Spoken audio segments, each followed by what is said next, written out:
Assalamualaikum warahmatullahi wabarakatuh. Hi everyone, good afternoon. My name is Arlinda.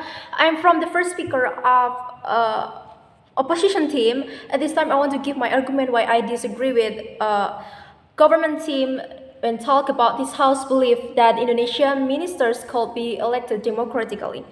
Okay, I got a lot of points from the government team and many things that I feel are still ambiguous about the points conveyed by them. Firstly, I strongly disagree with the opinion that when it's implemented in our country, it doesn't run smoothly and it's said that people are less knowledge about it. Some things we need to emphasize is that the community is guided, right? Just as the community is led, then there is a part that leads.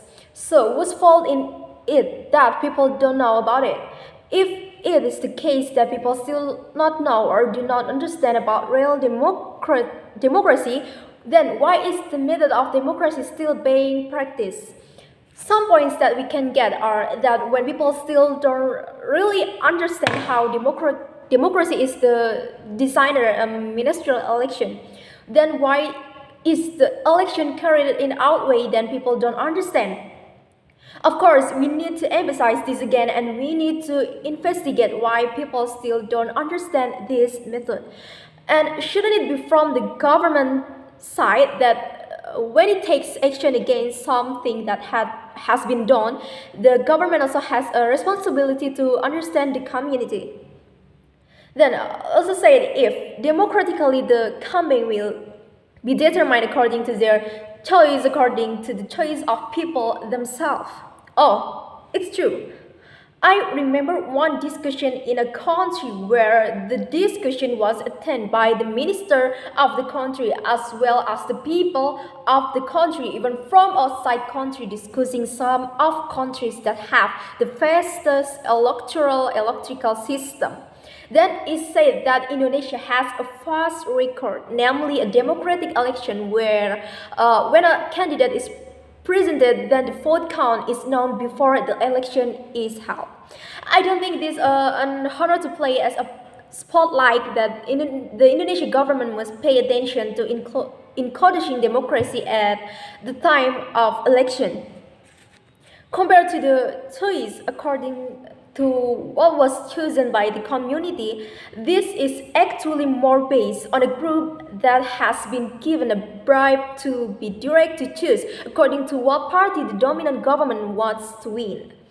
In fact, we all know that this happened in Indonesia for generations and has not been resolved until now. Is right? Moreover, the government team also said that the candidates given are listed in an election where mature candidates were democratically selected.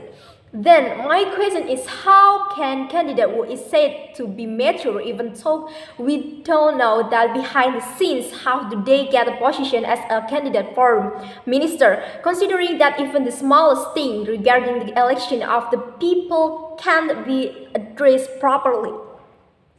Regarding the things that have happened in the bribery of the public to vote for a candidate that has been marketed by their party. Logically, we also cannot deny that it's possibility that the same fraud occurred in the election of these candidates.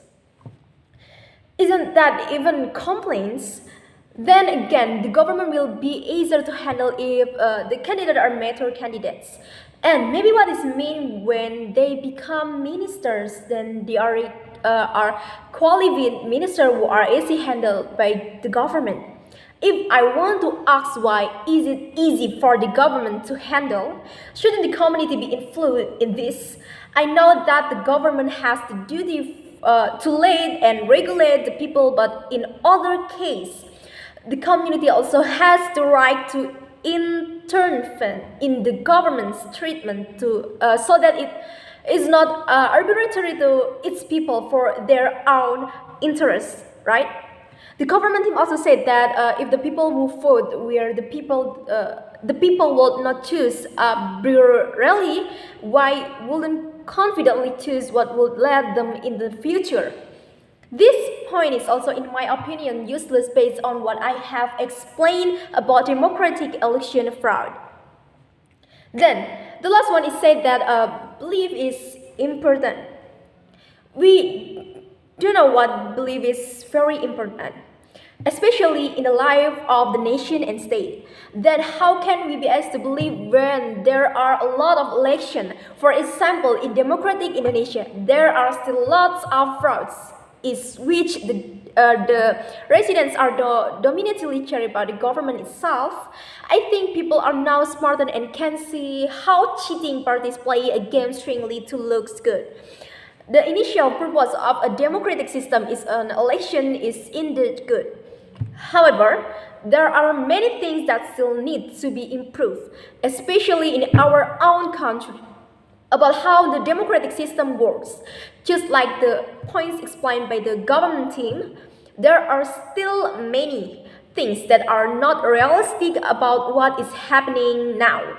According to the government, and the things explained by the government are just wishful thinking about our thinking or things that we are provisionally used as goal which have not been fully realized. So I don't think it's appropriate to be used as a reason that support democratically what is happening now. So I think that when we really want to do democracy in the selection of the minister, other things in political matters, then please more attention to how the government organize the democratic system so that it can reach the people correctly.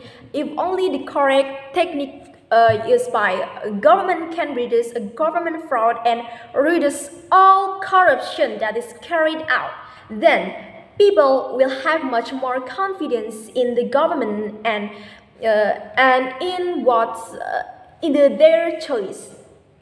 Once again, I say that regarding society election results matter candidates or a government that is easy to handle, to say that I believe is important, still not worthy of being said in this scope if we want to look at these real terms.